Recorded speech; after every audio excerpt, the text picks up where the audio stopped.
well.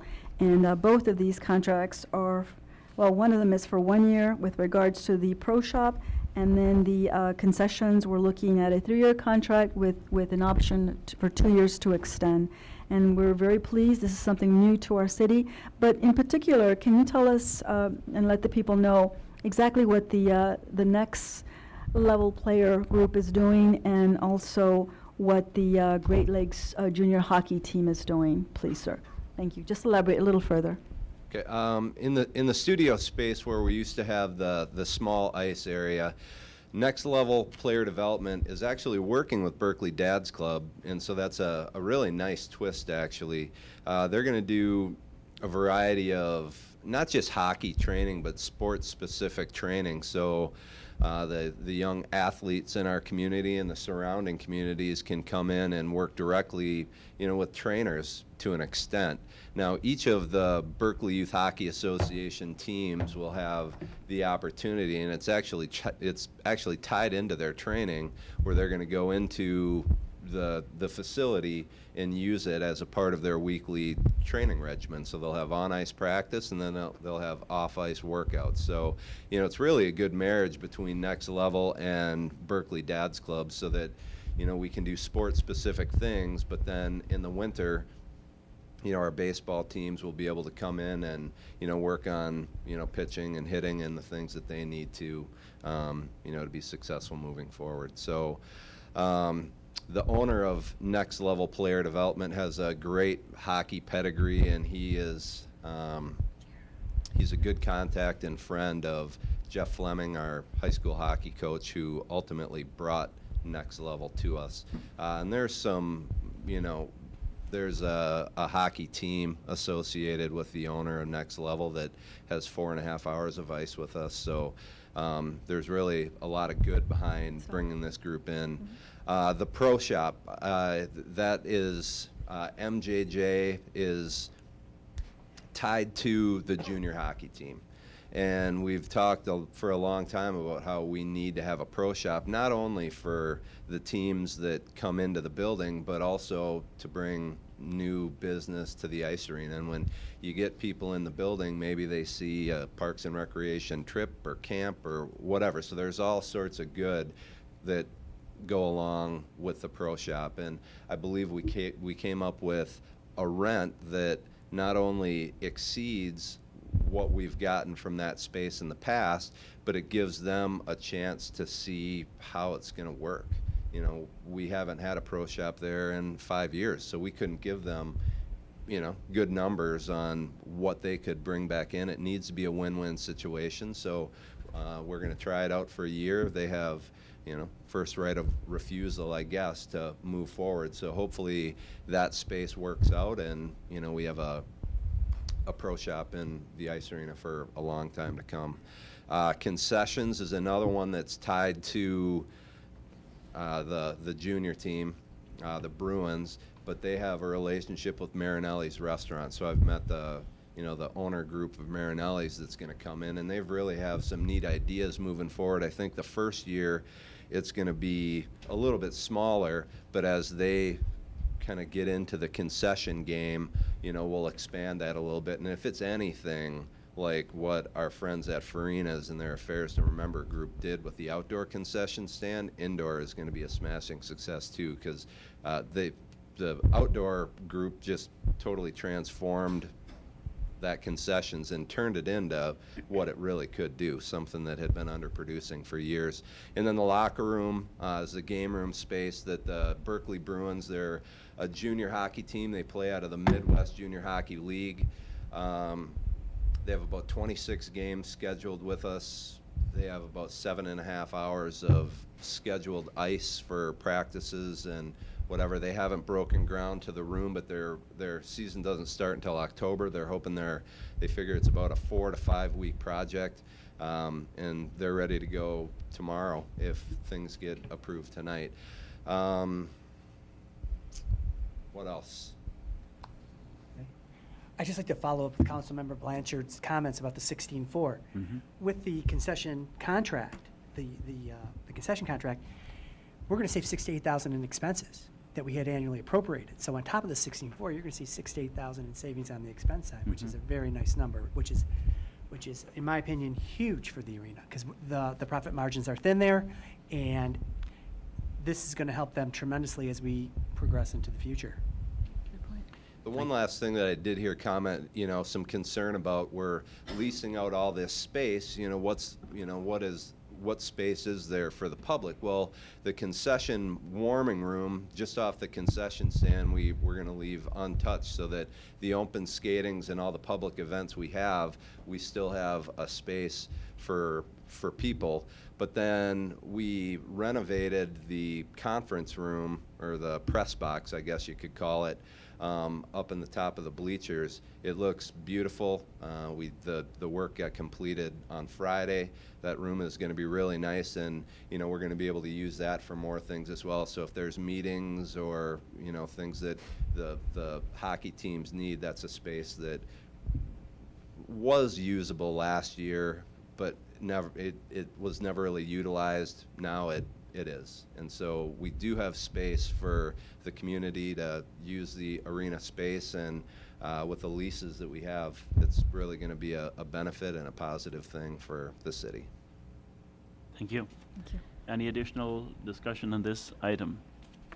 The ice arena is an important asset in this community, and I'm delighted to see that these 4 agreements are certainly going to ensure its financial success going forward.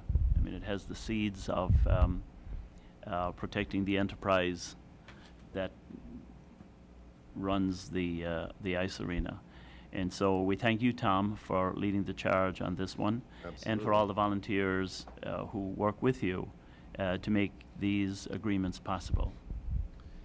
And with that, unless there's something else? You actually reminded me of something. There's been 2 Saturdays over the last month where we've probably had between 30 and 40 volunteers, Berkley families that have come in and helped the staff clean and organize, and it's been great. So this truly is a Berkley facility that the people obviously care a lot about. So we appreciate your comments, and thank you for your support. Thank you. On that note, Ms. Prince, would you please call the roll on R 3913? Stedman? Yes. Turbrack? Yes. Baker? Yes. Blanchard? Yes. Kadeco? Yes. O'Dwyer. Yes. And now, Ms. Prince, would you please read item number 3? Motion number M 4013, matter of approving various appointments to boards and commissions. Is there a motion to approve M 4013? Motion to approve. Motion to approve by Councilmember Baker with support by Councilmember Blanchard. Now, there is a name change on that list. There was an error on that on the list that you have before you. And Kathy Schmeling on the Historical Committee is the name that we are approving tonight. Would you like me to read the names? If you would, please. Historical Committee, full 3-year terms expiring 2016, Kathy Schmeling, Glenn Rubright, and Sarah Smith. Library Board, full 5-year term expiring 2018, Carol Herman. Parks and Recreation Advisory Board, partial term expiring 2014, John Nicolai. Thank you. Ms. DeSessa. Council, thank you. What I'd like to do now is just simply give you all a brief background on each of these individuals. First, starting with the recommended individuals for the Historical Committee, Ms. Kathy Schmeling. She currently, obviously she's a Berkley resident, and she has been a resident since 1993. She is a librarian, and I can't pronounce the second word. Archivist, there you go. Yeah. I can say it, archivist. And so this is definitely going to be a good thing for the for the Historical Committee. Very, very good. And her main interest for this appointment, as I said, she believes that her background in archive and museum management, and she also has a master's degree in history that I think will be very beneficial to this committee. So she is very highly recommended. The next individual is Ms. Sarah Smith, and she hasn't been a Berkeley resident for very long, but she is definitely very interested in working with the Historical Committee. She's been a resident for, I'd say, at least maybe over 10 months. As to why she wants to join this committee, she just is a big history fan, and she just loves it, as she says here. She would like to be part of this committee. She said that before she moved to Berkeley, she had worked in another city where she had been a member of the beautification committee, so she was kind of torn between which committee to select, but she is very, very anxious to be part of this committee. And I guess her love of history is her big reason for wanting to join. And then also Mr. Glenn Rubright. He's been a resident of our city. Did I pronounce it right? Mrs. Rubright. Oh, I'm sorry. It's Glenn. Glen Ellen. Oh, Glenn. I apologize. Yes. Glenn Allen. Oh, She's the mother of the lady that runs our farmer's market. Oh, I see. I apologize. Ms. Glenn Allen Rubright. She has been a resident of our city since 1953, and she is a retired teacher, and she too has a big interest in Berkeley's history. She has a master's degree in education, and she could potentially assist this group with writing grants and getting organized. So definitely, she is someone that we would be honored to have her as part of our committee. Next, under the library board, Carol Herman. Now, Ms. Carol Peltz Herman is with us this evening. I don't know where she is, somewhere on here. There she is. And so if you'd like to comment after I read this, Carol, please do say so. She's been a resident of Berkeley for more than 32 years. She is an attorney, and but she has a great love for working with libraries and dealing with the issues of literacy. So she would very much appreciate if the city council would appoint her. She is no stranger to volunteering in communities, and she would like to very much be a part of the library board. And I don't know, Carol, Ms. Herman, if you'd like to say anything else? Thank you for your consideration. Okay, alrighty. And then we have Mr. John Nicolai, and he is being recommended for the Parks and Recreation Advisory Committee. He's also a resident of the city of Berkeley for 16 years, and he is an architect, and he's just very, very much interested in working in parks and recreation, and he's very much involved in hockey and baseball and Boy Scouts and things of that nature. So given with that background, he would like to very much be a part of the Parks and Recreation Committee. I'd be happy to answer any questions, Your Honor. Thank you. Mhm. Any questions or discussion on any of these nominations? One more comment, Your Honor, I apologize. Rita Van Brandehan, I can't pronounce this name, I apologize, Rita. She's awesome. But she has written a letter also to the mayor and city council, and she's also recommending the appointment of Carol Herman to this vacancy. So the library board is aware of this appointment, and they are recommending her as well. Okay? Thank you, Your Honor. Very good. Councilmember Kadekel. Thank you, Mr. Mayor. Just a quick comment. Earlier, Mr. Caldwell was talking about volunteers, and here we're seeing some new faces come aboard and volunteering on boards and commissions, and I think that's really great, and I want to thank all those people that applied. Thank you. Any additional? Councilmember Stedman. Yes, I'm glad to see some new faces and new volunteers. And I'd also like to put in a plug for the Beautification Committee, which only has 3 members right now. And these 3 people, we just lost one. These 3 people are doing all of this work. The planning of the flowers, the fire hydrant painting just before the Dream Cruise, and they looked beautiful, and having the fundraiser. But we are in need of members. There's Thank 3 you. on it. I'm not sure how many we're authorized to have, maybe 5. Yes, as Okay. many as we can. As Yes. many as we Mhm. need, Mhm. okay. Mhm. And so anyways, if you are interested in beautification, please think about signing up for that committee. Thank you, Your Honor. Thank you. Thank you. That's a very good thought. This is all of these committees make our community such a wonderful community, a place to live and raise a family and so on. So we're grateful to all the volunteers. They provide and ensure the continuation of services that we could never afford to provide without their help. And so we thank them. On that note, Ms. Prince, would you please call the roll on M4013? Turbrack, Yes. Baker, Yes. Blanchard, Yes. Kadeco, Yes. Stedman, Yes. O'Dwyer. Yes. Now, Ms. Prince, would you please read item number 4? Resolution number R3313, matter of approving a resolution of the City Council of the City of Berkley, Michigan, approving an employee drug and alcohol testing policy for all safety-sensitive employees working in the Suburban Mobility Authority for Regional Transportation Revenue Bus Program. Is there a motion to approve R3313? Motion to approve. Motion approved by Support. Councilmember Blanchard with support by Mayor Pro Tem Turbrack. Mr. Sessa. Council, to assist me with this item, I've asked our Finance Director, Mr. David Sabuda, to give the council a brief report. Mr. Sabuda? Thank you, Mrs. DeSessa. Good evening, Mr. Mayor and council members. Let me give you a little history, and we'll walk into the issue. Back in October of 1996, in accordance with federal and state law, the city of Berkeley joined a consortium with the Michigan Municipal League and various other, through the Michigan Municipal League. And through this consortium, we conduct drug and alcohol testing for our heavy equipment operators.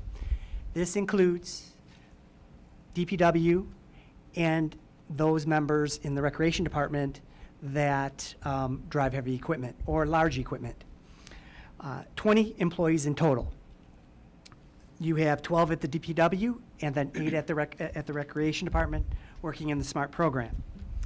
In March of '03, the policy was amended, and then in late February, SMART came to us and said that they would like us to change our policy from the Federal Motor Safety Carrier Policy, which all 20 individuals are governed under, to the Federal Transportation Authority policy. So in essence, what's happening here is we would have 2 policies, one for the union DPW people under Federal Motor Safety Carrier Policy, and then one for the SMART people, recreation people, the Federal Transportation Policy. The nice thing about the Federal Transportation Policy is it takes into consideration non-CDL drivers and issues that would be dealing with non-CDL drivers, and this is the main reason why SMART is asking us to make that switch from Federal Motor Safety Carrier Policy to the Federal Transportation Policy. We would still drug test as we always do, quarterly, the same 20 people. The mechanic would get special treatment because he would be in both clusters, both the non and the SMART program, as well as the Federal Motors, the DPW program, the original program. And the 4 big issues that deal with that are changes to the 2 policies are, first one would be again the non-CDL, and in certain instances there are certain tests that are not required in certain accidental issues, and in some post-accident testing that is non-fatal related testing is not required for these people. To date, SMART provides 3 revenue vehicles to the city, just over $33,000 annually in municipal and community funding credits. These 3 buses support youth and senior programs throughout the city throughout the year. One of the things I do want to point out is who are the professionals behind the policy. The medical doctor is Stuart Huffman, and he's in Maryland. Our SAP, substance abuse provider, is Mr. McCrill. He's in Troy, Michigan. And then the lab testing is the secondary lab testing is Quest, and the first the original it escapes me. Bear with me for a second. The original lab test, I can't recall. I'll have to get back with you on that. And I can't put my fingers on it. Oh, I know where it is. LabCorp. LabCorp out of North Carolina. So those are your standard procedures. So all 20 of these people get tested quarterly, or are in a pool that they could be tested quarterly. They get picked more often than not. And again, we would have 2 policies here one for the union, one for the non-union or the smart people. Tonight I have Mr. Mike Wavera and Mr. Steve Brown from SMART to answer any of your questions. Or if you want to add anything to my presentation, Please do. Michael? Mr. Mayor, fellow council members, good evening. It's a pleasure to be here in the city of Berkeley. We are here to assist you with your smart transportation needs because we are in a partnership with you. What we've done is SMART has hired me on since 2009, and over that period I've been reviewing each of the partnership's records and policies and their procedures, and basically what I've done is I've looked over each and every policy and I've made some changes and recommended changes, and this is all part of SMART support to make sure that we're in compliance with the FTA portion of the Drug and Alcohol Act that is sponsoring this requirement. So if you have any questions, I'll be glad to hear it. Are there any questions, discussion?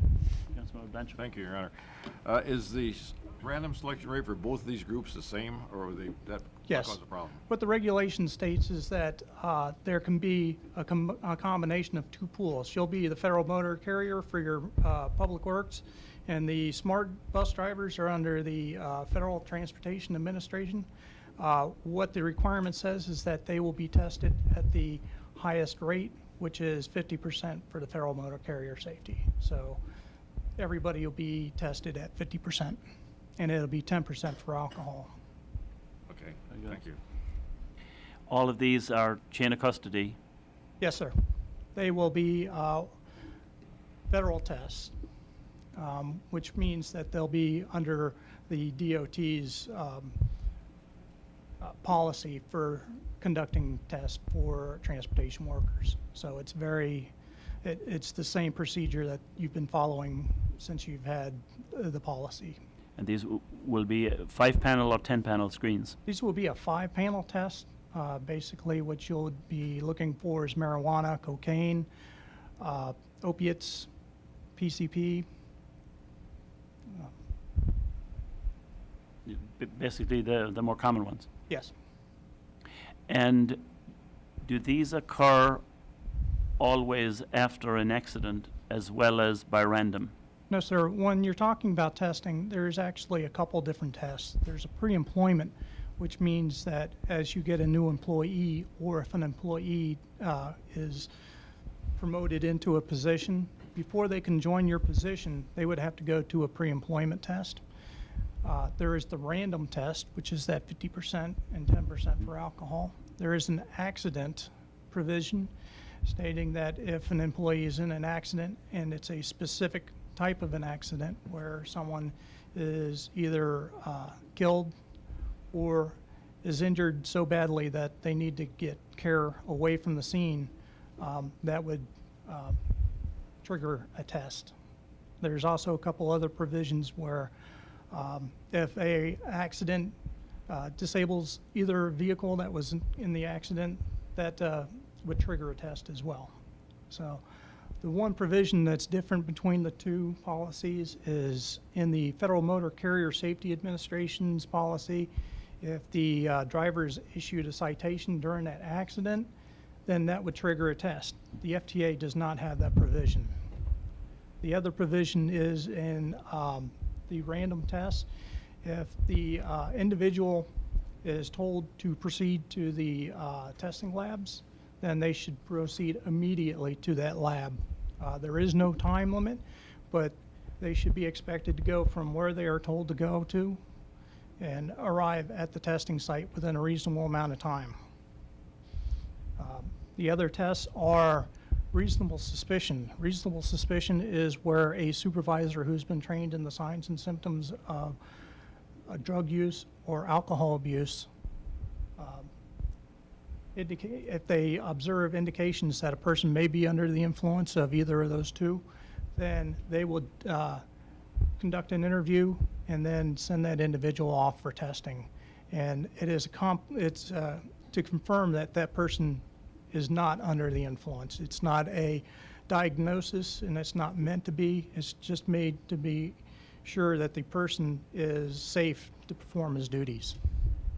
And then because you have a second chance agreement, we have a return to duty test, which means that if a person is found to be positive, they will be taken out of service. They will be treated by a substance abuse professional. And upon completion of that program, they will be allowed to come back to work for you after they've taken a test, and that test has been non-positive. Once that individual has had a successful test, he will be subject to follow-up testing, which could last up to a period of 5 years. That just means that the individual will be selected for a certain amount of tests. The test will be at least 6 tests in the first year that that individual is back. And then the SAP will give a schedule to the drug and alcohol program manager, and they'll be responsible not only for the follow-up test, but for the random test as well. And those are the tests that are required by these policies. Who pays for these tests? Under your policy, you're required to pay for the randoms, the pre-employments, the return to duty test, I believe, would fall under maybe your own employee, and each follow-up would be them. That's right. Okay. Now, in the case of it's what we call a split sample. When an individual goes for a random test, there are two samples taken from the single specimen that the employee provides, and that specimen is kept in 2 separate containers. If the first one is okay, specimen A is good to go, there's no need to test the other one. If there is a question as to whether the employee has an issue with their specimen, the second specimen would be required to be tested, and that payment should be coming from the employee. However, if the employee is unable to pay for it, the city would end up paying for it and then seek reimbursement from the employee. Because that's a confirmation test. Yes, sir. I will tell you, we have not run into that in my 7 years that I've been here. Beautiful. Very good. Any additional questions? If I can add something? Mayor? Sure. Just to add on to something that my friend from a different life, Mr. Sabuda, mentioned earlier about the funding sources that come through SMART. There's also specialized services funding that's made available through SMART as well. I believe the dollar amount's $21,785. So I wanted to make mention of that. And then secondly, on behalf of my colleague, Michael Waver, I just had to say thank you for asking some detailed questions. He's going to be very fired up about that. Appreciate the interest in the program and the knowledge you demonstrated to that. So appreciate it. Well, thank you very much. It is a pleasure to be here, and it is a pleasure to be a partnership with City of Berkeley. I believe it provides a tremendous service to the citizens, so we're here to help you do whatever you need to do as cheaply and effectively as possible. And keep everybody safe in the process. Yes, sir. Very good. Ms. Prince, would you please call the roll on R3313? Yes. Baker? Yes. Blanchard? Yes. Kadeco? Yes. Stedman? Yes. Turbrack? Yes. O'Dwyer? Yes. Now, Ms. Prince, would you please read item number 5? Yes.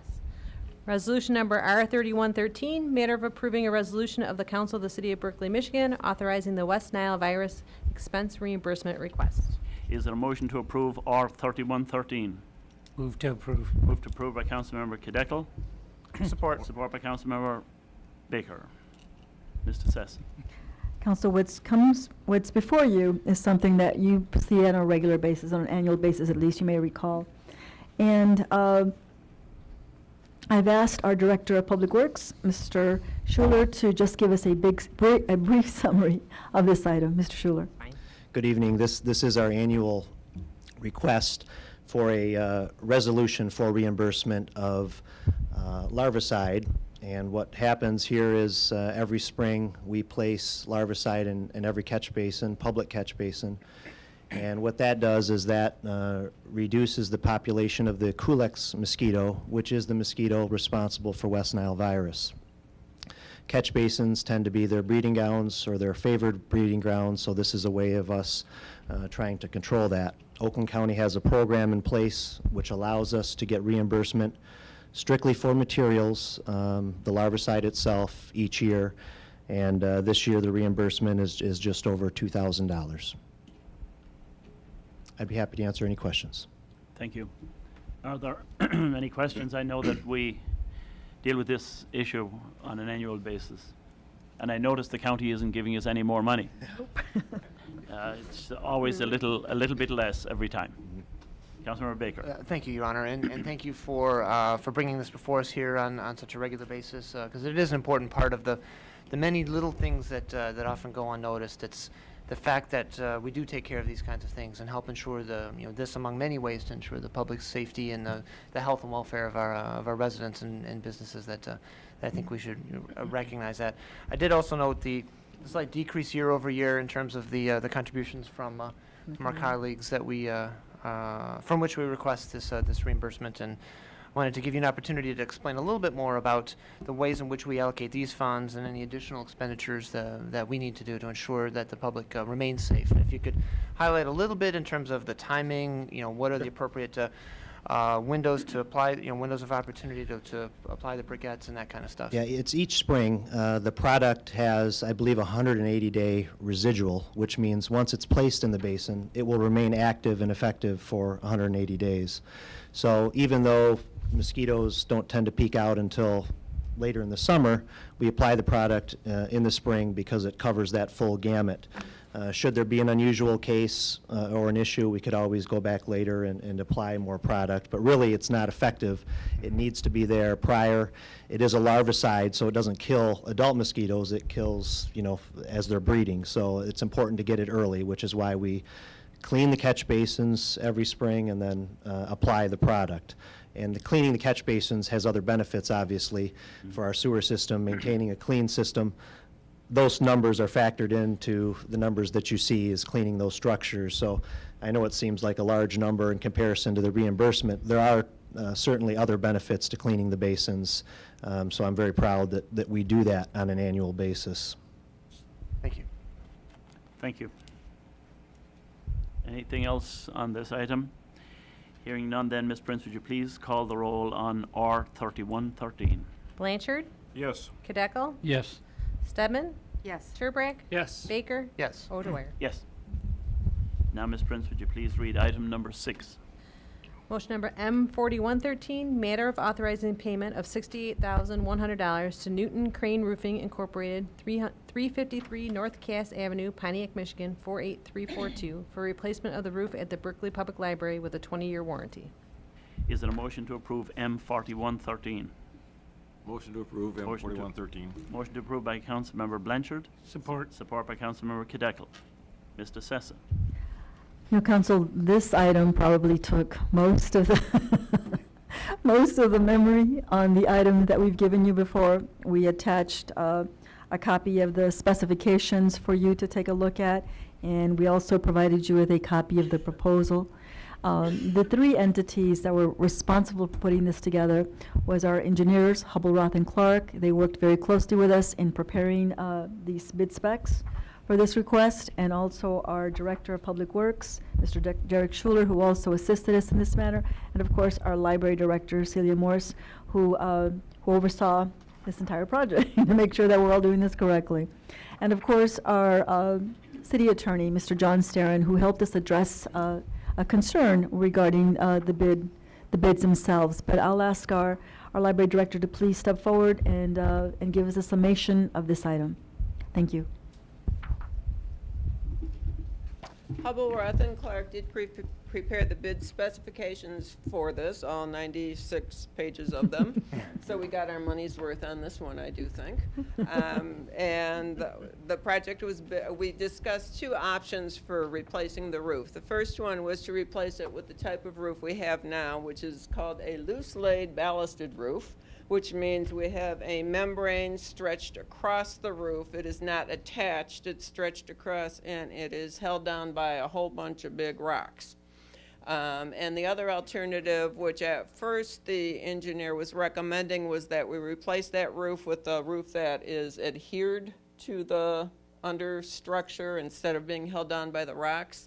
So we bid, the original bid documents were drawn up for both types of roofs.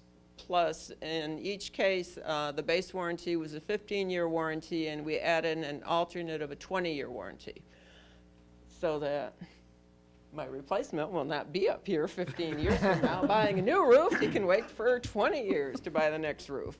And after we sent the bid documents out, we talked about it, and what we realized was if we didn't have a ballasted roof, if there was nothing up there but the roof surface itself, every time it rained, it would be very, very noisy in the building.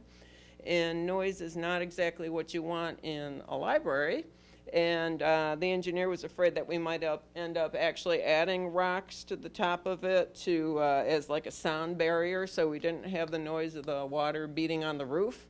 And we decided that our best alternative was going to be to replace it with the type of roof we have now, which is the loose-laid ballasted roof. We had about 8 companies show up for the walkthrough, and we received 3 bids, and our low bidder is Newton Crane Roofing. They've been in business since 1918. They are a reputable company, and the engineer recommends that the bid be awarded to them. They did not bid on the alternate of the fully adhered roof, and the city engineer or city attorney has reviewed the bid documents, and we have the right to accept them as the low bid, even though they didn't bid on the alternate, because the alternate is not what we decided to select.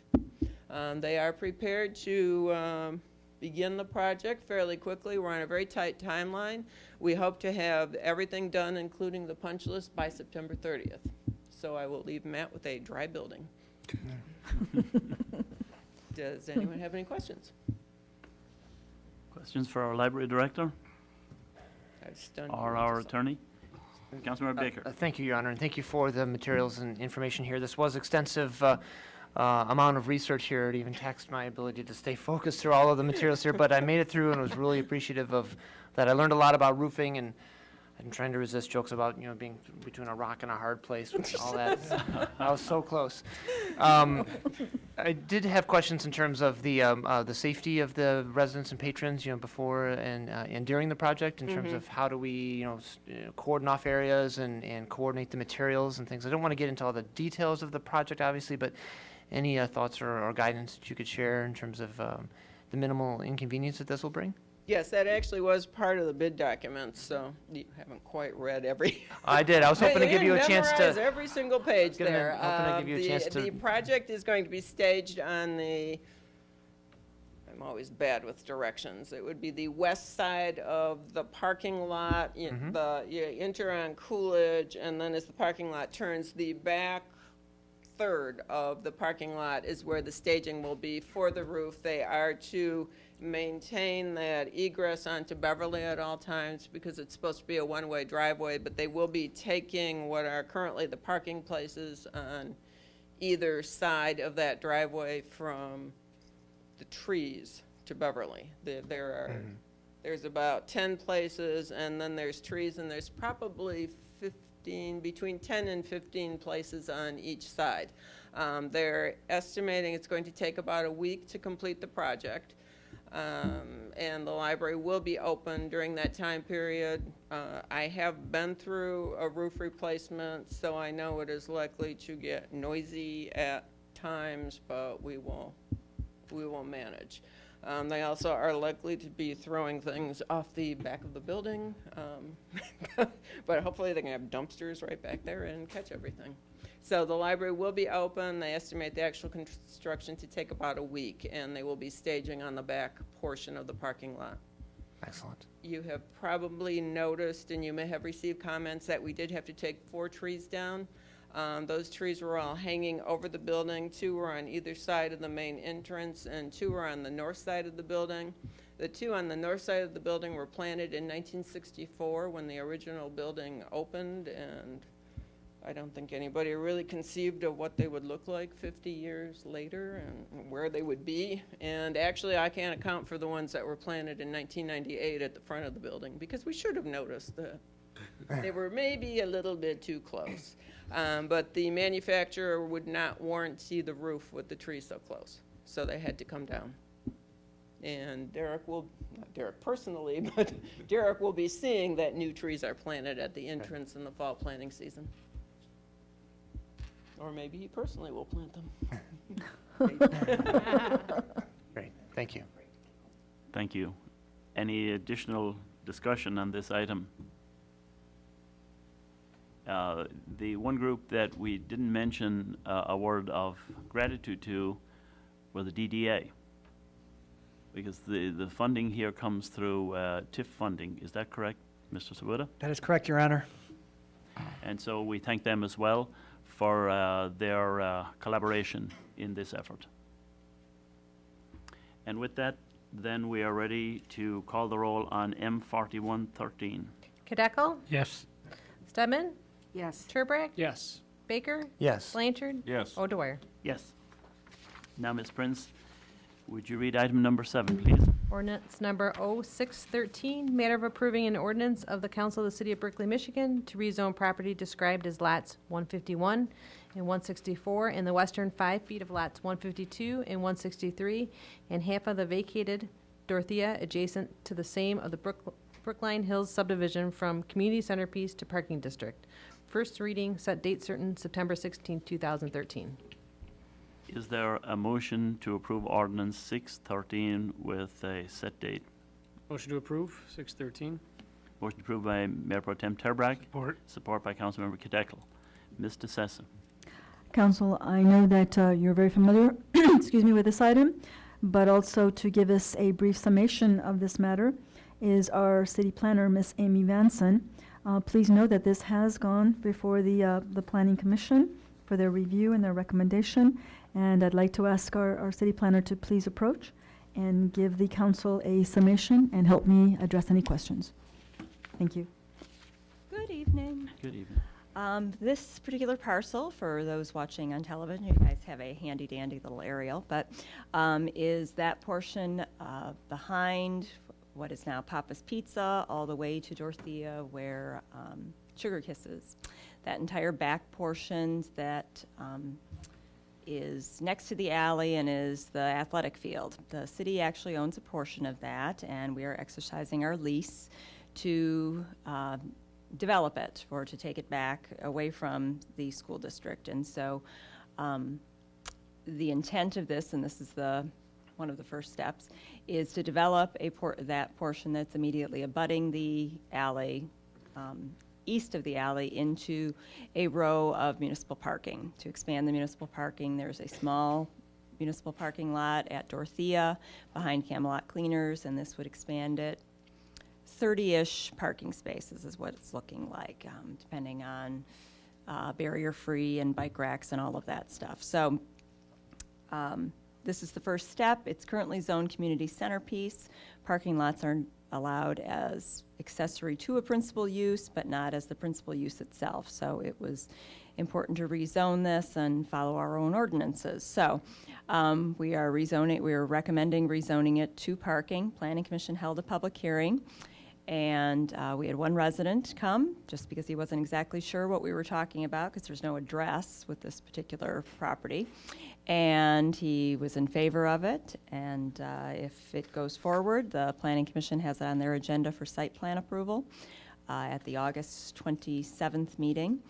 And the hope is that the engineers are preparing this project along with some other things to go to bid.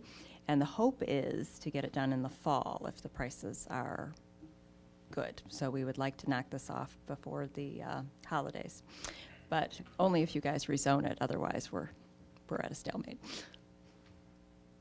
Are there any questions for Ms. Vanson on this topic? Councilmember Baker. Thank you again, Your Honor. Thanks for the briefing and for the materials here. I'll get more of a comment than anything else. This has certainly been, you mentioned the DDA in a prior agenda item. This was also on the DDA's vision for enhancing Coolidge, and so I wanted to add that additional voice to the conversation here that our Downtown Development Authority is in support of this initiative as well. Mayor Pro Tem Turbrack. Thank you, Mr. Mayor. It was mentioned by Ms. Vanson, but just to reiterate, the part that we're talking about is currently a field, but not the entire field. It's No, a no, small no, I'm portion sorry. of the field. No, you Portion. did, but just 25-foot slice. yeah, just to make sure that everybody at home doesn't think, oh, that's where the football, the team's practice. No, just a little tiny piece of it will be gone. The rest of it will still be there and fully functional for the schools. Absolutely. Thank you. Thank you. Any additional discussion? Seeing none, then, Ms. Prince, would you please call the roll on 0613? Stedman? Yes. Turbrack? Yes. Baker? Yes. Blanchard? Yes. Kadeco? Yes. O'Dwyer? Yes. Good night. Now, Ms. Prince, please read item number 8. Motion number M4213, matter of awarding a contract to the Interior Systems Contract Group, ISCG, 612 North Main Street, Royal Oak, Michigan, 48067, to paint the walls and replace carpeting in City Hall offices in the amount not to exceed $54,899. Is there a motion to approve M4213? Motion to approve. Motion to approve by Councilmember Stedman, Support. support by Mayor Pro Tem Turbrack. Mr. Sessa. Thank you, Mr. Mayor. This item is something that I know we've discussed numerous times with the council, but because of budgeting purposes, we've had to put this on the back burner. Now, finally, we're able to have some dollars and bring this matter to your consideration. Now, I've given this assignment to the assistant to the city manager, Ms. Darshell Strickland Love, who will go over the process with you and discuss with you, in summary, our recommendation. Thank you, Ms. Love.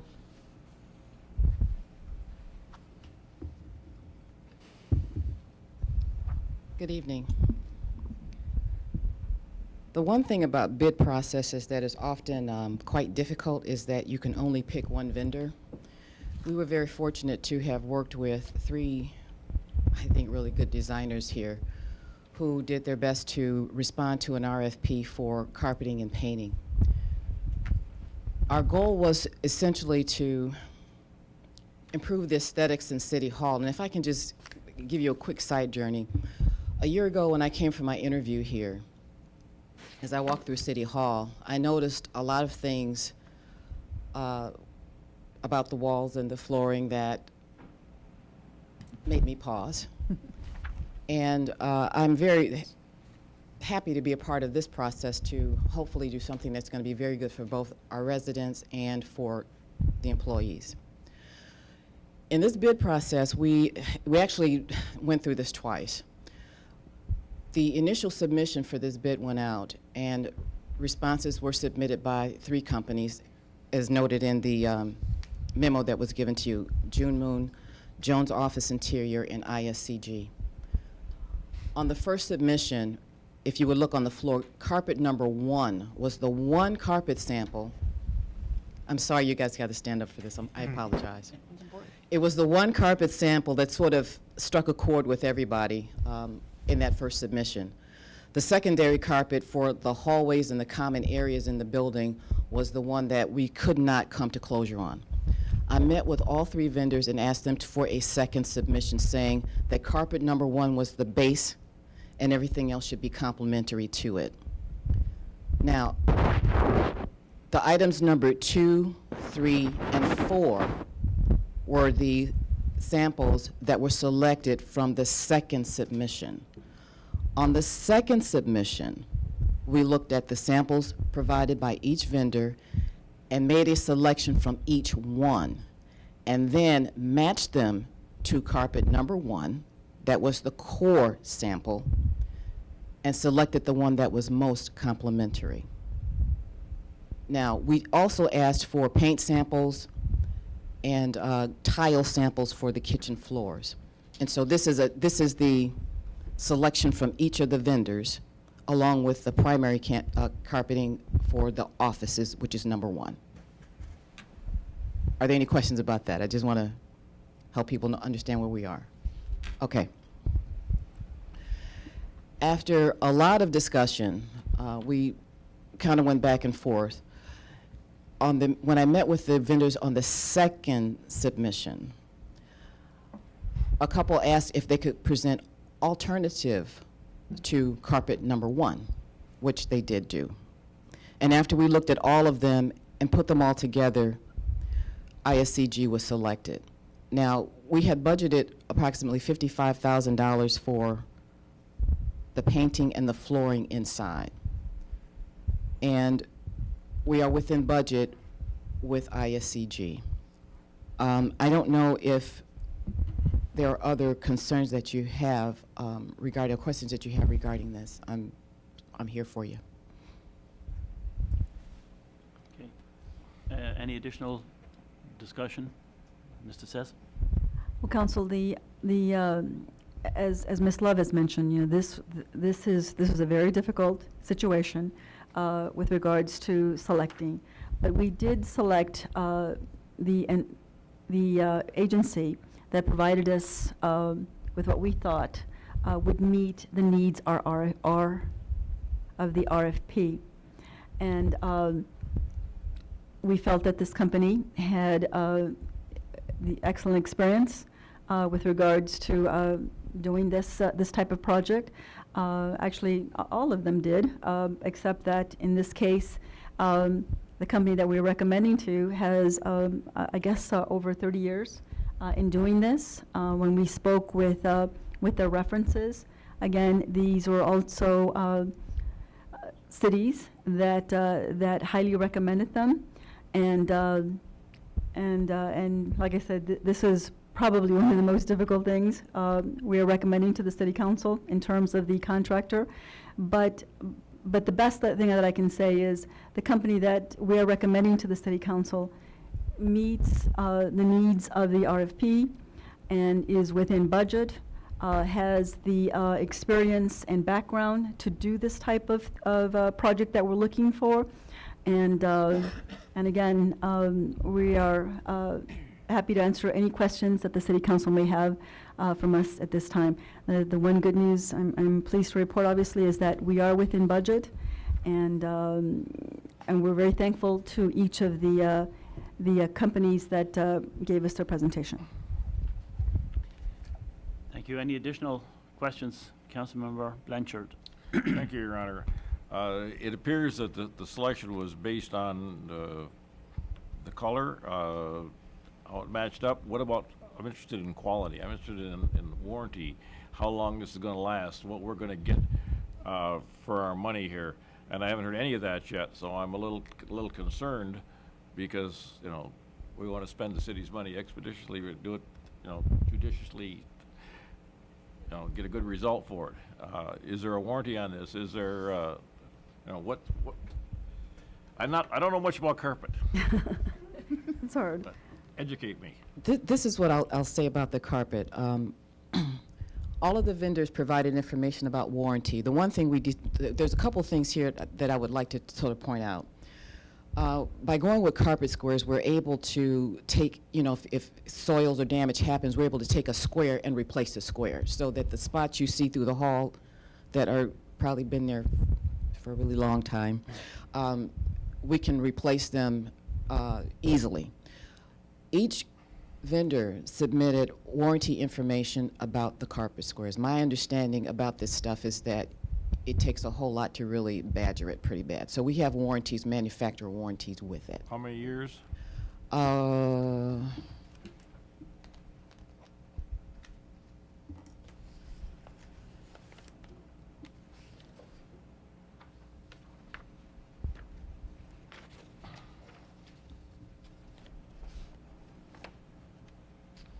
The Shaw carpet has a lifetime commercial limited warranty, but there are some stipulations. So it's pretty good. The other question I would have along the same line is, how long are they going to make that pattern?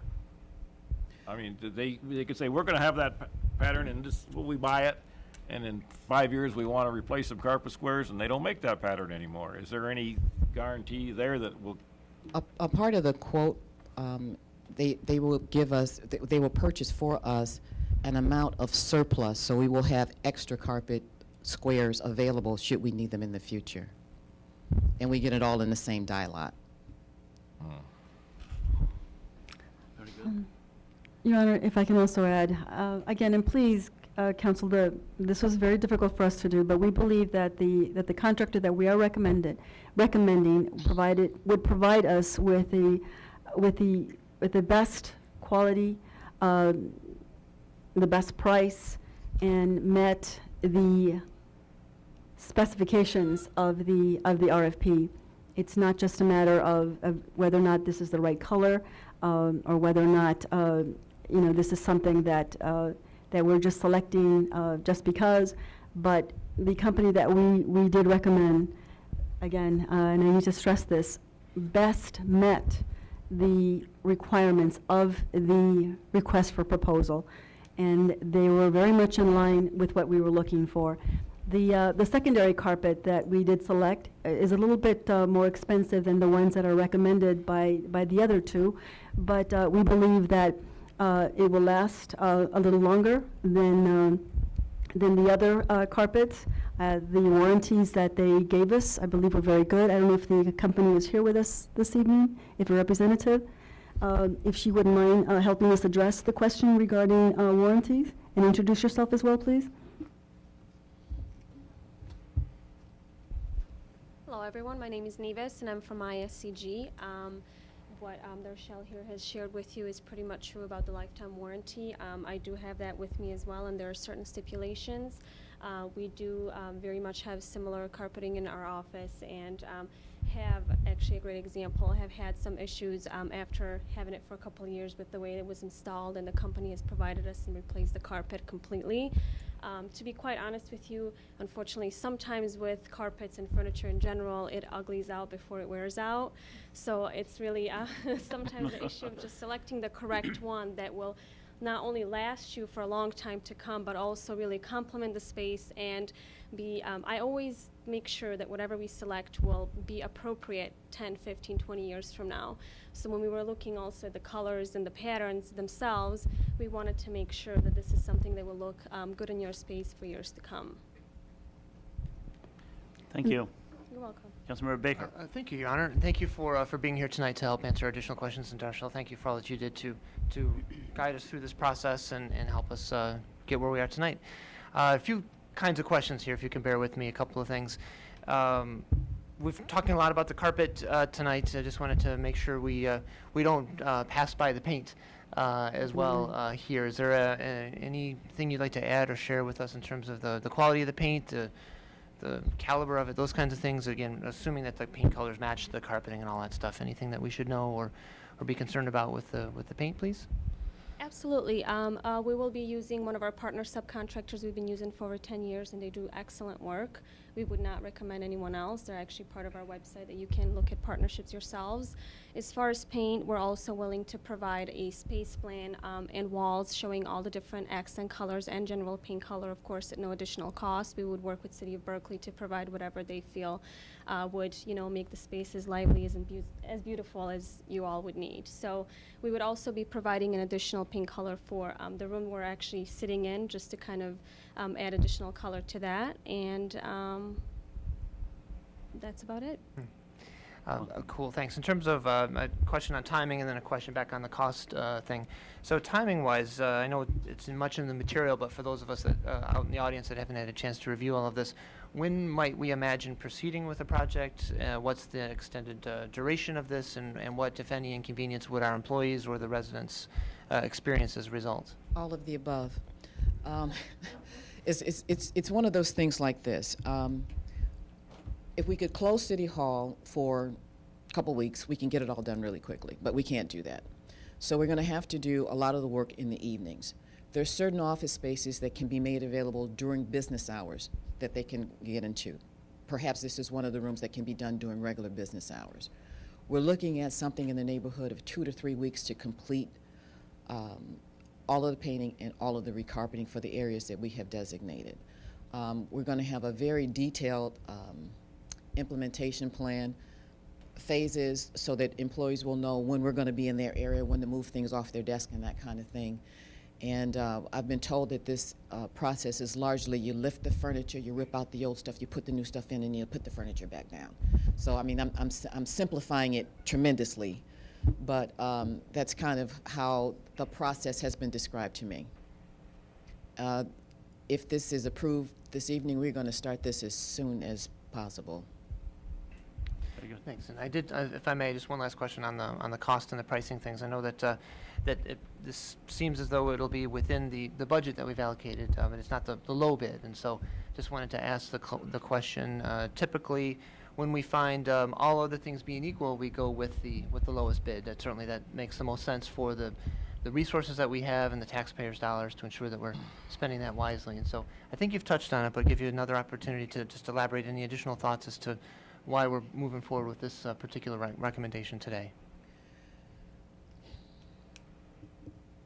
If I said to you that when you consider what we have to work with,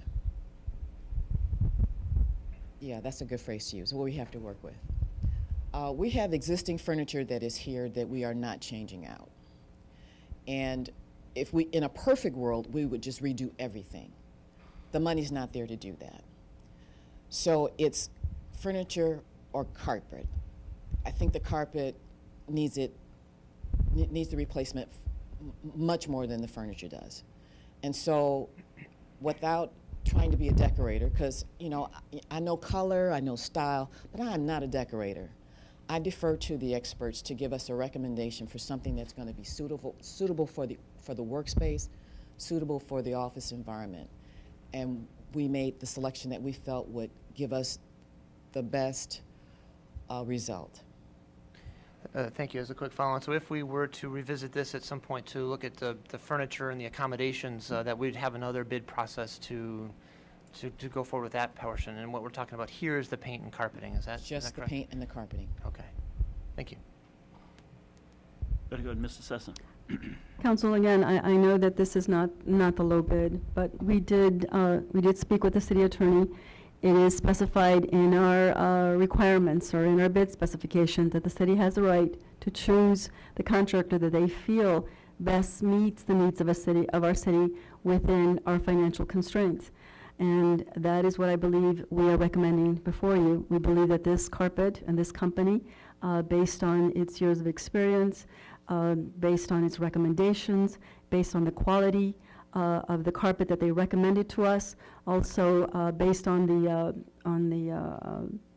the paint that they recommended for us, and also based on the proposal that they gave to us. They gave us a very detailed report as to how we're going to be making the changes to each of the offices.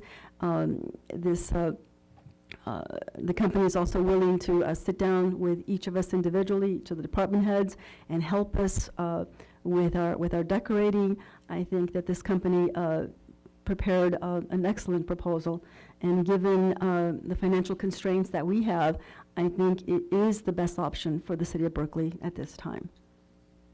Very good. Any additional? Councilmember Blanchard. Thank you, Your Honor. One more question. Councilman Baker brought up about the paint. This is going to be a functioning building during this time. Is this going to be a low VOC paint? What about the paint odor that we're going to have to deal with during this period of time?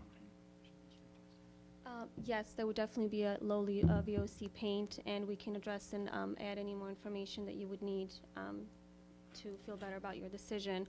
And as far as, going back to, how will everyone be affected, I believe that if it's strategically planned and organized, yes, people will be affected, but they will also be notified of the times and the days that they will be affected, so it will be no surprise to them, and it should go very smoothly. As I had mentioned, we had recently replaced carpet tile in our office a couple of weeks ago during regular business hours.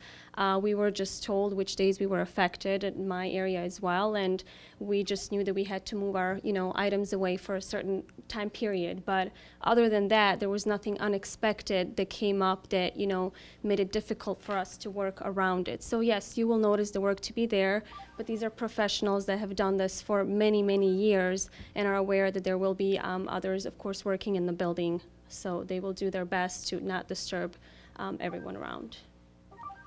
Very good. Thank you. Is there anything anybody else wants to say? See somebody down there in the audience wants to make a comment. Please come forward to the microphone. Good evening and thank you. My name is Maureen Popkin and I am a Berkley resident. I actually own June Moon Furniture, one of the bidders, also located here in Berkley. This does not give me great pleasure to have to come up here tonight and speak about the decision, but I wanted to give the city another perspective prior to you making an official bid, to hear another side of the story. My business has been located here in Berkley for just about 2 years now. I have been in the commercial furniture industry for, well, in my reference letter I said 25, but it's more like 30 years. And I haven't done any city projects, but I've done state projects. I've done state of Massachusetts, state of Rhode Island as 2 instances because I'm from the East Coast, and those are the kinds of things that I did. And additionally, I've done major projects with the Federal Reserve Bank of Boston, New England Telephone Company, Reebok, and many more projects, both large and small. For the past 13 years, I've been developing my project management skills as well. And as much like ISCG has mentioned, and I have to say, you folks are a great company. They're offering great products. Likewise, our company is offering similar products. We are also offering a Shaw product as well, too. And in the first go-around, we were actually low bidder by a considerable amount. And I had hoped that by given, the fact that I'm a resident, I'm a Berkley business as well too. I actually gave 3 pattern options as considerations. I actually reduced our general profit margin by quite a bit because I wanted to help Berkley because I understand the financial needs. Our lowest bid was about 20% difference. I know there was a secondary bid. I don't know how those numbers turned out, but I do know from looking at the meeting notes tonight, we were still about $10,000 less. And in my opinion, it's still something to cause you folks to take a look at another option. The second part of the presentation I'd like to have you understand is design. The approach to color and evidence-based design, you need to seek a balance and harmony in a workspace and understand the impact that it's going to have on human emotions. When I walk into a space and I see black, it does not make me feel warm. And I think that a city really needs to encourage color. Color has a way of working with people in the way they see it. We are talking about the people in the city of Berkley. According to your profile on your website, we have over 50% of the population that falls between the age of 35 to 65. I think it's about 55% of your population. And the reason why I bring this up to you is part because I'm really very concerned about the design that's been chosen here for a number of reasons. One, you have an older population that is utilizing the facility for a variety of things that may have different types of impairments, whether it be dementia, Parkinson's. These people are all going to react to different patterns on a floor very differently. And again, simply old age. I see most of you up here are wearing glasses. I'd like you to take for an exercise before you vote. Come down here, cover one eye, and stand on some of these carpets and see how it makes you feel. I think you really need to take into consideration the color, pattern, perception, and the contrast that is actually going on with some of these carpets here. Harvard University has an event coming up in the next couple of months, and I know you were just up at Harvard visiting them for the last few weeks. It's a conversation about design and planning for the aging population. And I think that the city needs to take pause for a moment to understand that they have an aging population here and to spend some time investigating how these patterns are going to affect the aging population, as we are really beginning to learn about in my industry of 30-plus years that the aged would like to age in place. It's a term that you're going to start hearing more and more about. People want to stay within their homes. And in closing, I would just like to say that it would be my professional opinion and recommendation, and having learned more about the city of Berkeley, that you would form a small group of knowledgeable design stakeholders to explore the purpose of each work area and then design a space surrounding what the outcome would be. The objective would also be something that would be both aesthetic and functional, and also meeting within your budget. Thank you for your time. Thank you. Any questions? Any questions? No questions? Thank you, Maureen. Thank you. Mr. Sessa. Mr. Mayor, just for clarification, because I know that the assistant did look at these bids in terms of dollar-wise. Can you elaborate a little bit on the cost, please? I'm not so sure that it's going to be as high as was stated in terms of the cost. The cost for this project is $54,899. And so we have a total of $55,000 available. When we compare the low bid to this, we're looking at about an 8% difference overall, Mayor and City Council.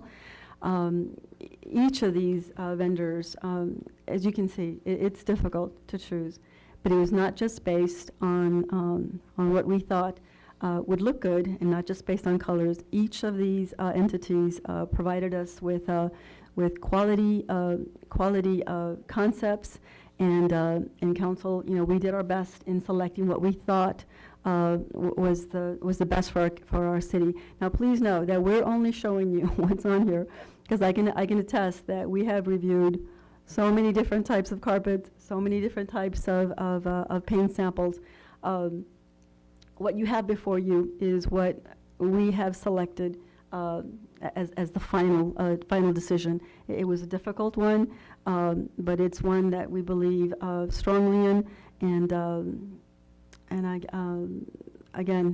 think that the recommendation before you is will be beneficial to our city, and our contractor will do a good job. Thank you. Well, then, if there isn't any additional insight on this matter, it's time for us to move along. Yes. This process seems to me to have been a rigorous process from RFP to decision, and when we talk about design and color, I suppose the eye of the beholder is a factor here as well, in terms of what one person thinks is aesthetically pleasing. Might be different than what another might conclude.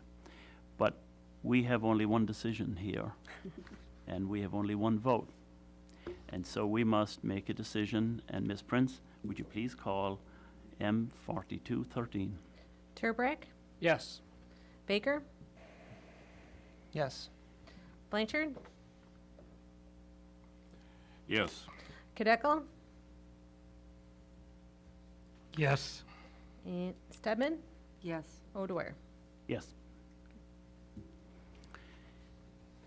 Now, Ms. Prince, would you please read item number 9 on tonight's agenda? Resolution number R3213, matter of approving an amendment to 2013-2014 budget. Is there a motion to approve R3213? Motion to approve. Is there support? Support. Motion approved by Mayor Pro Tem Turbrack, support by Councilmember Kadeco. Mr. Sessa. Council, I'd like to ask our City Finance Director, Mr. David Sabuda, to please go over this item. Mr. Sabuda? Thank you, Mrs. DeSessa. Good evening again, Mayor and Council members. You have one item before you. It's for $8,200. It is a budget amendment carrying forward appropriation from 12-13 into 13-14. So this is unused appropriation, $8,200, and it is from the building maintenance account from last year in the general fund in the City Hall expense area, carrying forward into the 13-14 building maintenance account in the City Hall expense area. Be happy to entertain any questions that the council may have. Any questions for our Finance Director? No, it seems pretty clear. Mr. Director.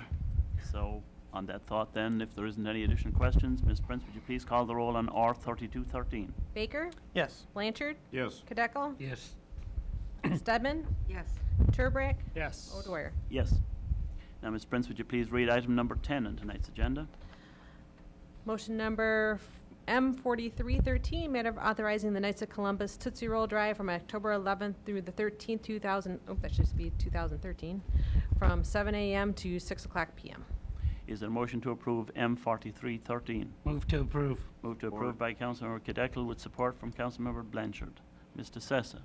Council, this is an item that appears before you on an annual basis from the Knights of Columbus. They do an excellent job, and they are again requesting your permission to go help and receive donations for their organization.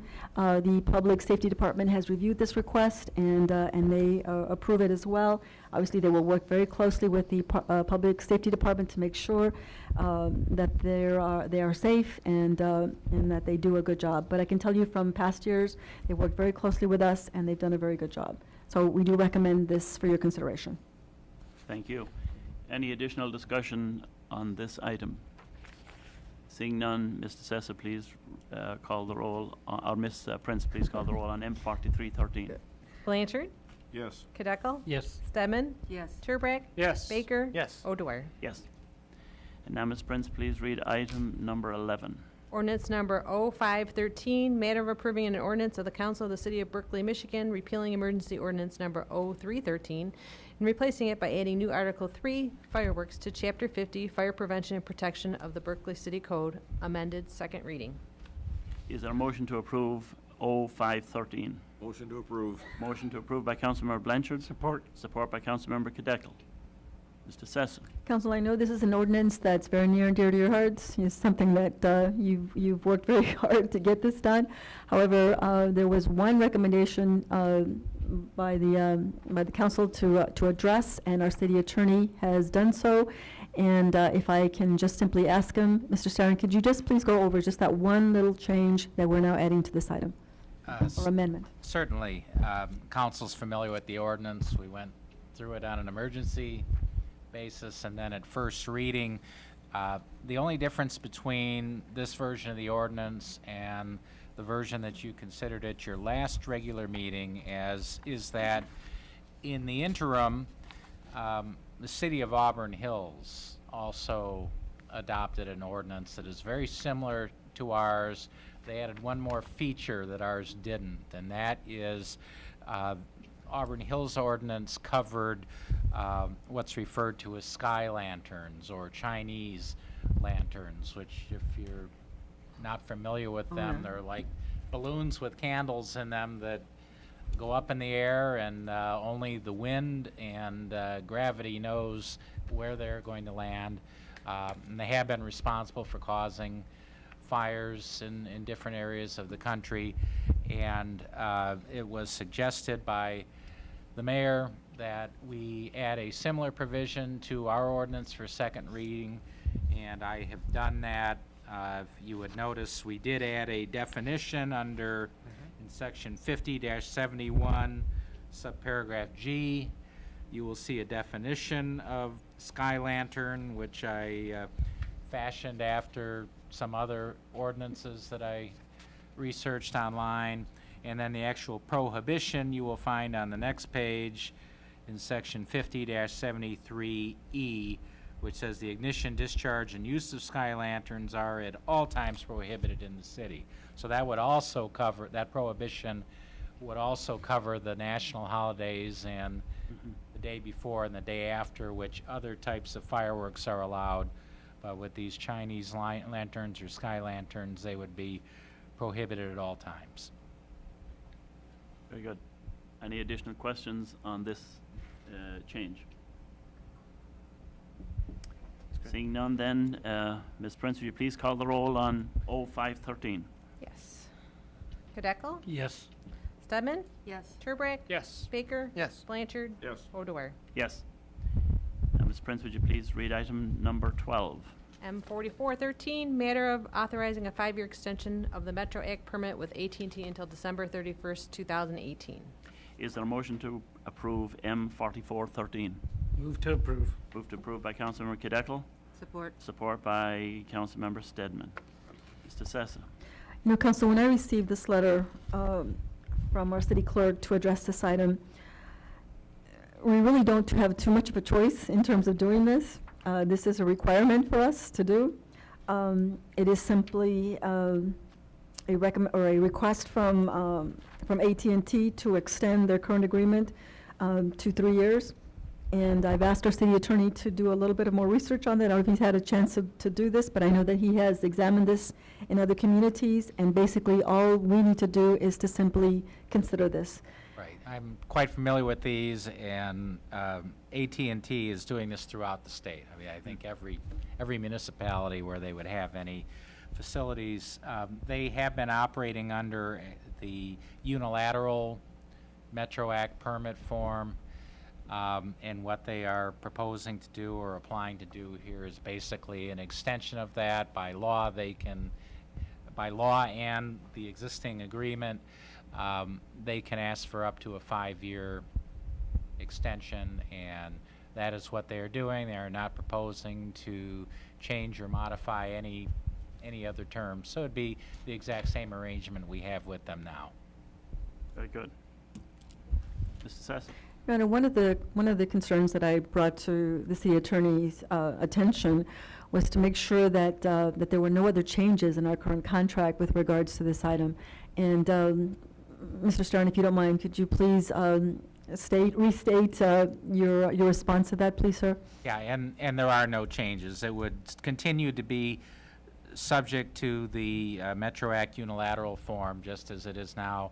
That form of permit is not changed, so all the current terms and conditions that apply will continue to apply, as will the insurance requirements, the bond requirement, the Metro Act fee, or our cut of what that fee is, we would continue to get. So basically all the rules stay the same. This is really more of a as was mentioned, really more of a formality than something that we have a lot of discretion on. Unless we decide that we don't need AT&T in this community, and I suspect we're not quite prepared to go that step yet. A bridge too far. Yes. Ms. Prince, please call the roll on M4413. Stedman? Yes. Turbrack? Yes. Baker? Yes. Blanchard? Yes. Kadekel? Yes. O'Dwyer? Yes. Now we come to the communications portion of tonight's meeting, and I believe Mayor Pro Tem Turbrack is up first. Correct. Thank you, Mr. Mayor. Just a few items today. Of course, just coming off of the Cruise Fest and the Dream Cruise, I know Josephine, thank you for mentioning it earlier, and I suspect that we'll all probably mention it again as we all get our turn, but just an absolutely incredible event that we are able to have here, a very special, very unique Berkley event, the Cruise Fest, the parade, over 400 cars and just so many people. Just it seems to get not only bigger every year, but it gets better. Things get tightened up. We seem to have more things for the kids to do, more things for the people. The businesses tend to ramp it up every year as well. Fantastic weather. It was just a great event. I talked to a lot of our public safety officers and many of the others that were here. It was a good night. It was a calm night. Everybody was just happy and having a good time, and people were not getting out of control. Certainly want to thank Mr. Marcoon and his whole committee that spends so much time. I really don't think, we mention it up here and we talk about the Cruise Fest and we kind of zip through some of the things just because, of course, we're going to approve it and we do these things year after year. But I don't think that most people really know how much work this group, this committee, Parks and Rec, our liaison, Councilmember Kadekel, the mayor, the city manager, how much time they all really put, and all the volunteers, into making that event go off as well as it does. They really have no idea. To be perfectly honest with you, I have no idea. I see it all, but I don't, I'm not at all of the meetings. I just know that there is a ton of time and effort that goes into putting that event and making it go off as it did. And it's certainly spectacular. So again, I want to thank everybody and all the communities that were involved. There's just, I saw everybody that's up here at that event, and it's just fantastic. Moving along, there are a few events coming up here in the next week. some Parks and Rec events and one event that's not Parks and Rec, but it's the same idea. This Thursday, Robina Rhapsody, 6:30, sponsored by the Junior Women's. Again, that's 6:30, 12 Mile and Robina. That's coming up the 22nd. This weekend, 24th, at Community Fields, we have Family Movie Night. Beginning at 6, they're going to have bounce houses, and that's Community Fields 2 and 3, so your most southern of the fields. The movies will start at dusk. You'll bring chairs, blankets, enjoy a nice evening. It's supposed to be fantastic weather also this weekend for a movie. And then next week, we have Ice Cream Social at the Community Center. You can enjoy some ice cream as you browse our fall programming. We'll have a lot of new programs coming in the fall, so you can come on in, have some ice cream, and check that out. And that is 6:30 to 8 o'clock in the Community Center. And perhaps most importantly, since our next meeting will not be until after Labor Day, I know that all of the children are certainly very excited that school is just around the corner. Some are lucky enough to start next week. Even there are a couple that are really blessed and get to start this week. But everybody else will be starting after Labor Day. Good luck to all the students. We have a wonderful school district here in the city of Berkeley. The staff and everybody else as we look forward to another great school year. So I certainly don't want to leave out the kids. Thank you, Mr. Mayor. Thank you. Councilmember Kadeckel. Thank you, Mr. Mayor. To piggyback on what Mayor Pro Tem was saying about Cruise Fest, I'm not going to repeat everything. I agree with that and a whole lot more. I mean, it's not just public safety, it's DPW. People don't even realize they're out there in the middle of the night making sure that our streets are clean before Cruise Fest even takes place.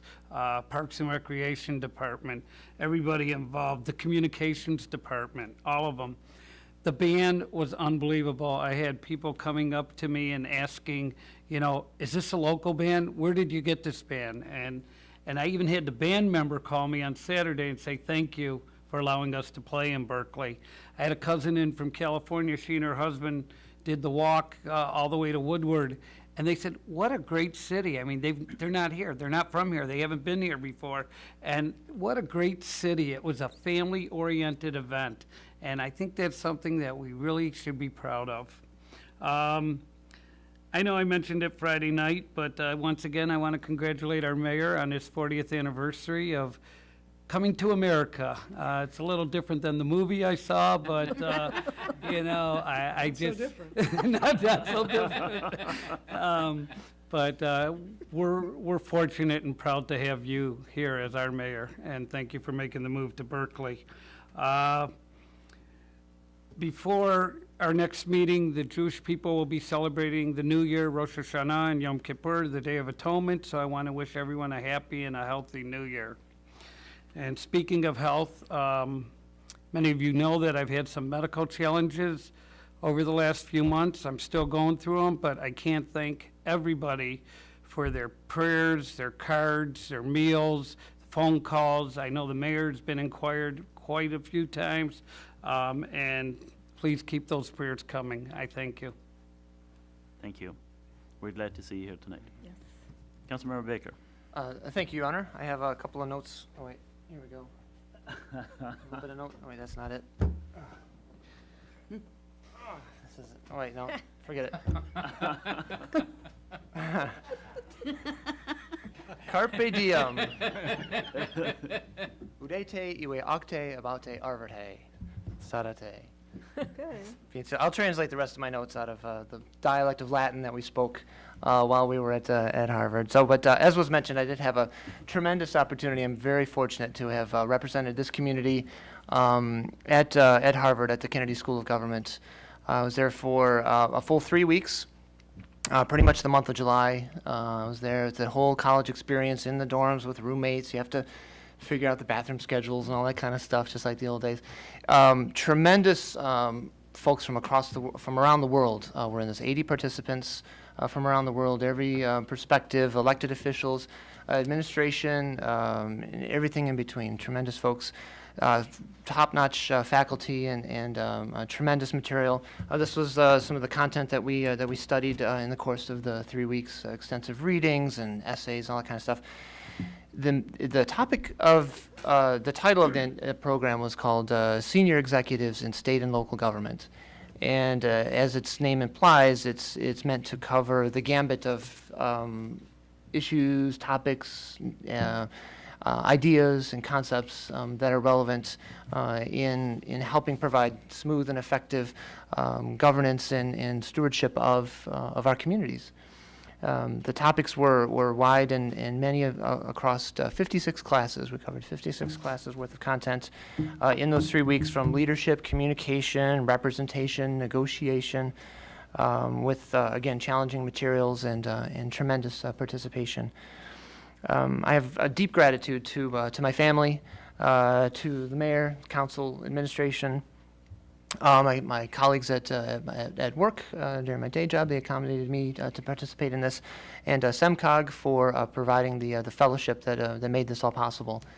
It's not my intent to go through all of this material tonight. In fact, I'll save that for some other opportunity. But I am hoping that there'll be opportunities to share, as well as apply the concepts from this. I figure, although I was the representative to go there and help participate in this program and bring the knowledge back, it certainly won't be as effective to the community if we aren't able to apply this in meaningful ways across the board here. So I'll look for ways to help collaborate and share with you guys on this stuff. I did also want to add my gratitude and thanks on the wonderfully successful and safe Dream Cruise weekend. Our events on Friday were much anticipated around the region and fantastically performed. Again, thanks to everybody for their involvement. And just one last thought, in the consent agenda today, there was a tremendous report from the BEAC, the Environmental Advisory Committee, and I'd certainly like to have an opportunity for them to share some of the things. It was an annual report with some tremendous accomplishments that they've done within the city and on behalf of the city. They exhibit leadership, again, within all the various initiatives we had and outward to help ensure that the region is well represented. So I'd like to thank them for that and encourage them to help share some of their insights and learnings as well. So, thank you. Thank you. Councilmember Stedman. I did participate in the Dream Cruise this weekend, and it was absolutely wonderful as usual. Perfect weather. So thank you to everybody that participated in making that happen again. As I stated earlier about the Beautification Committee, they do need members.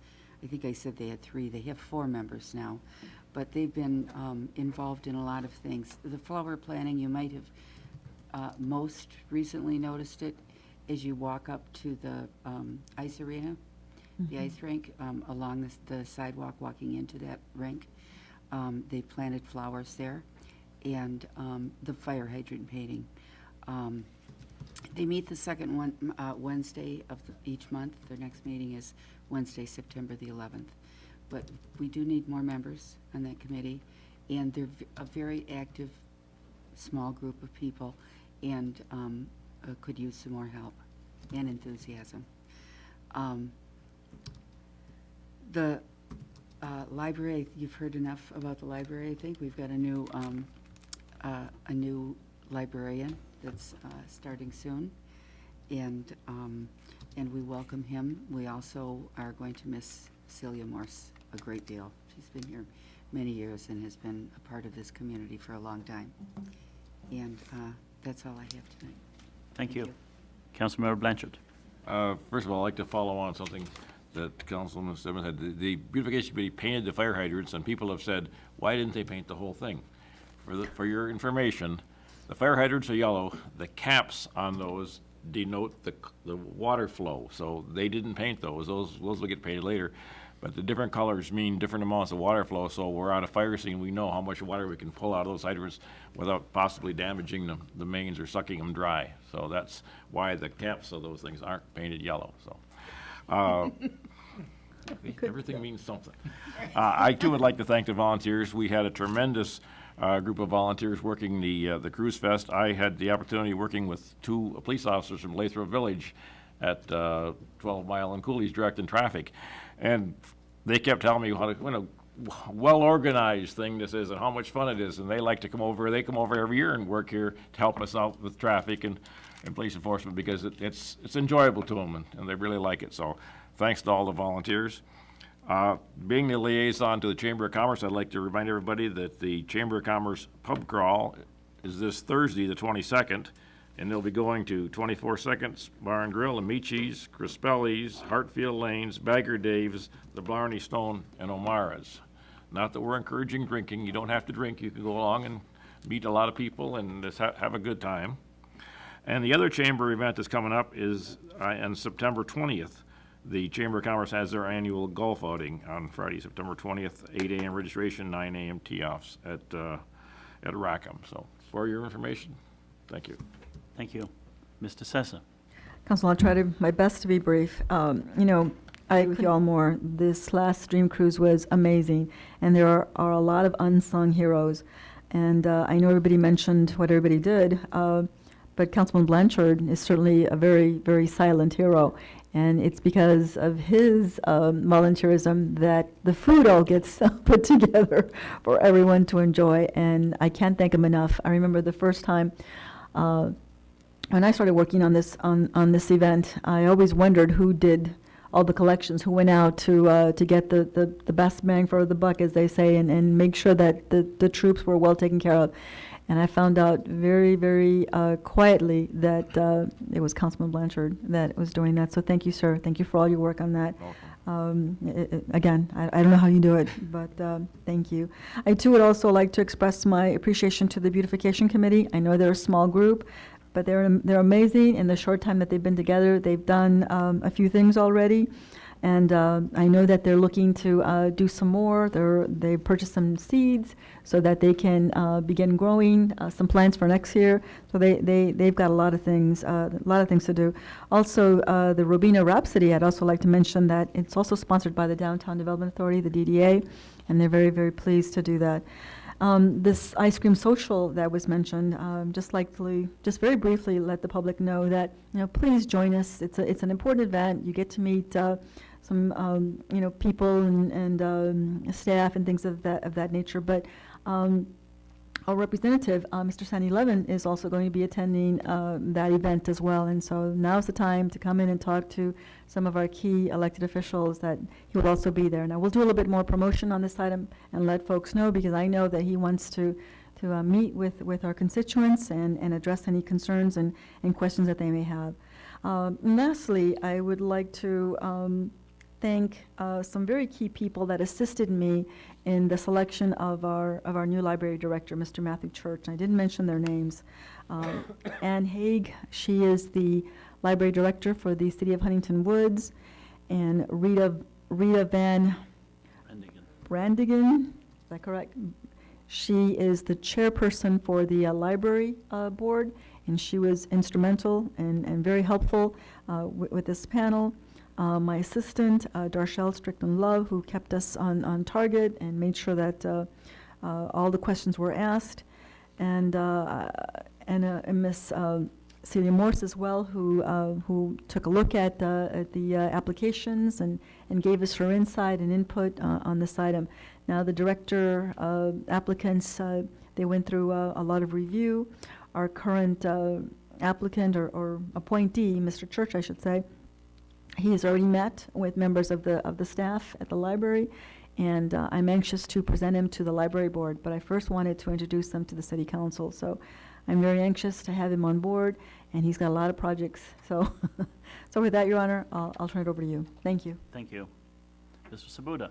Thank you, Your Honor. I'd just like to mention that tonight, each one of you have received the new 2013-14 budget book.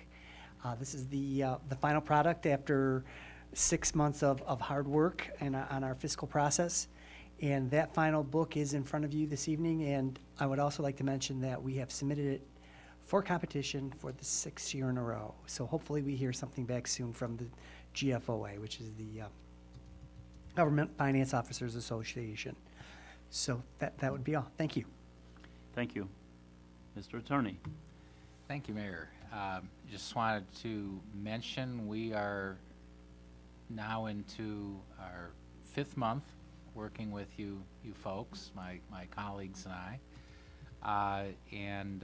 Just wanted to mention from our side, things have been very smooth. The transition has been smooth, and just want to express my gratitude to the administration and the staff. They've just been a delight to work with, and I think we're getting things done efficiently and effectively and timely, and that's the way it should be.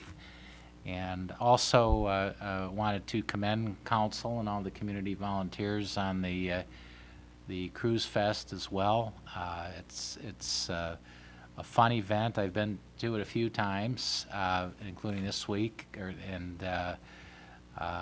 the planning was perfect, right down to getting my favorite car on the T-shirt, the official T-shirt, and the weather was perfect, and even holding off on the water main break till the weekend was over. I don't know how you could have planned it any better, but a great event, as Alan Cadecle said, very family friendly. I don't think I saw anyone with a frown on their face, except for me when my wife finally had to pry me away as I was starting to move closer to some of the muscle cars on the side with for sale signs on them. She reminded me that that period of my life is long gone. And probably just as well, but I can always dream. Very good. Thank you very much. I had the opportunity to attend the Michigan Association of Mayors conference a couple of weeks ago.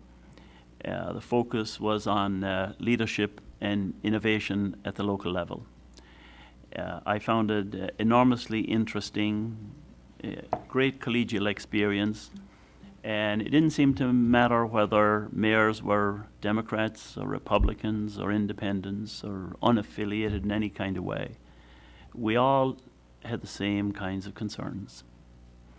And so it was refreshing to share with one another the kind of struggles. Most of them were budgetary, but also environmental concerns, placemaking that our colleague, Councilmember Baker, often talks about, was discussed at great length. Overall, listening to the concerns of so many mayors, I grew more proud to be the mayor of the city of Berkeley, and saw our community as such a leader, so progressive in so many aspects of life. And that is a tribute to my colleagues here on the council, to the leadership of the city, and to the volunteers who do so much to make something like Cruise Fest such a magnificent signature event in our community. Speaking of Cruise Fest, my thanks go out to all of the folks that were mentioned already, and an additional one to Mr. Greg Reed. I had the good fortune to ride with Greg in his beautiful Cobra, Shelby Cobra, a magnificent machine. So I thank Greg and also all of the people who came and displayed their cars, their muscle cars, because they actually make it happen by coming to present their automobiles for our enjoyment, for our fun. So it was a great event. Also at that event, our liaison to the Cruise Fest committee presented me with a very nice plaque commemorating the fact that I've been in the United States 40 years, actually exactly 40 years on the night of Cruise Fest. And that was a very wonderful and kind gesture, and I appreciate it very much. I was 2 years old when that happened, as you...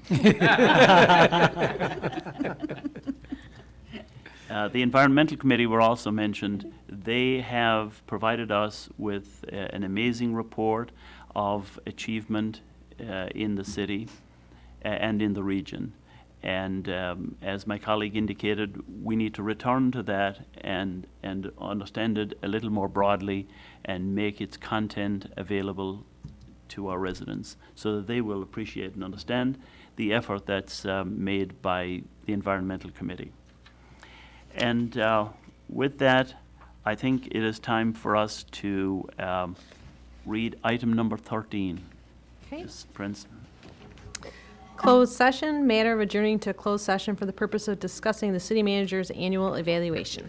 Is there a motion to adjourn to closed session? Move to adjourn to closed session. Moved by Councilmember Cadeckel. Support by Councilmember Blanchard. Ms. Prince, please call the roll on adjourning. Turbrack, Yes. Baker, Yes. Blanchard. Yes. Cadeckel, Yes. Stedman, Yes. O'Dwyer. Yes.